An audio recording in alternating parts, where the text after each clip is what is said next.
The next step that we go through in statistics to calculate the risk of different assets is we calculate what's called the deviations from the mean. And so here are our two distributions we talked about just in the last video. And the mean of the security returns is 4.33%. The mean of the market returns, 3.67%.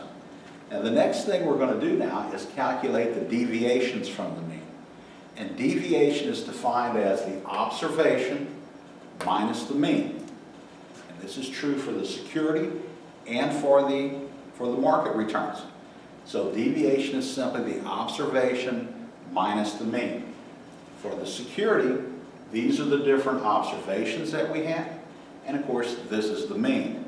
So to get 3.67, I took the observation, 8%, minus 4.33%, and I got a positive 3.67. So for the security in that quarter, the security return was actually above the mean line. In the second observation, the security return is minus 2, the mean 4.33, minus 2 minus 4.33 is a minus 6.33.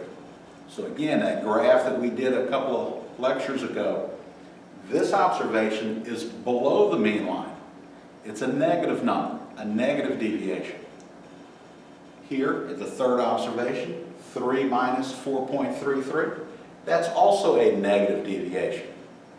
And in the fourth quarter, 9 minus 4.33, you get a positive 4.67.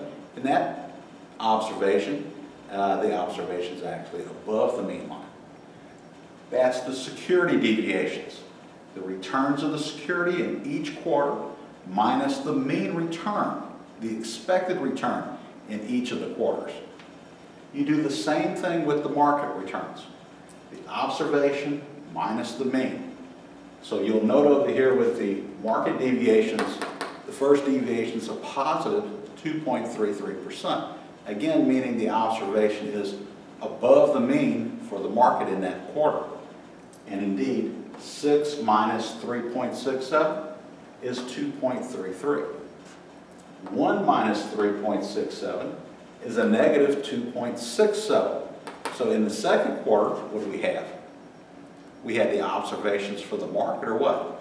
Below the mean line, that is, it's a negative deviation.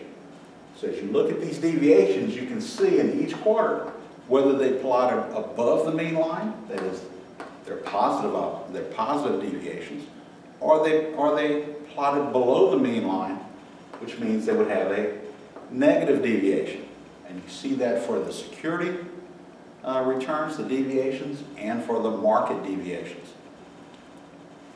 All the statistics that we're going to calculate for the security in the market now, all of the statistics you're going to find are a function of deviation. The deviation, in its purest form now, is indeed something other than the expected. And this indeed shows you whether they have positive deviations or negative deviations. So again, as we go forward and calculate these various statistics now, all of them are going to be a function of deviation. So keep that in mind as we